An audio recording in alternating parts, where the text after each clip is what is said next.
মাছ বিশেষ করে আমাদের এই নাগারিয়া উপজেলাতে যেসব মৎস্যচাষী ভাইরা আছেন, আপনাদের যে কোনো ধরনের সমস্যা, যে কোনো পরামর্শের জন্য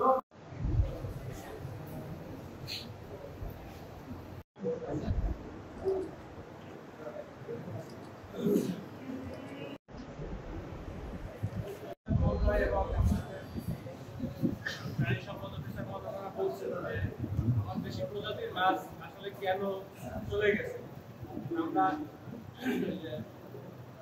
খাদ্যজাতীয় মাছ চাষের আশায় বা চিংড়ি চাষের আশায় আমরা আমাদের জলাশয়গুলোকে একেবারে শেষ করে দিচ্ছি। আবার আপনারা যারা মৎস্যজীবী যারা আছেন, মাছ ধরতে যে বেশি মাছের আশায়, বেশি মাছ পাওয়ার আশায় এখনই জালগুলো ফেলে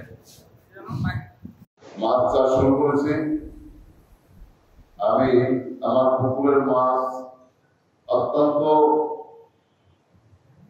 ভালো হচ্ছে এবং মাছের গ্রোথ হচ্ছে। আমি নিয়মিত মৎস্য অফিসে যোগাযোগ করে, নাসিমের সাথে যোগাযোগ করে মাছের পরিচর্যা করি।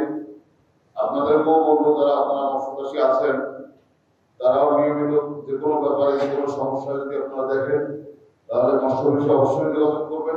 তার সাথে তার পরামর্শে আপনারা মাছ ছাড়বেন। এর দ্বারা হবে কি, আপনারা যখন কোনো প্রবলেমে পড়বেন সরাসরি উনার সাথে যোগাযোগ করলে উনি যদি ডিরেক্টলি সেখানে নাও যেতে পারেন, কিন্তু উনার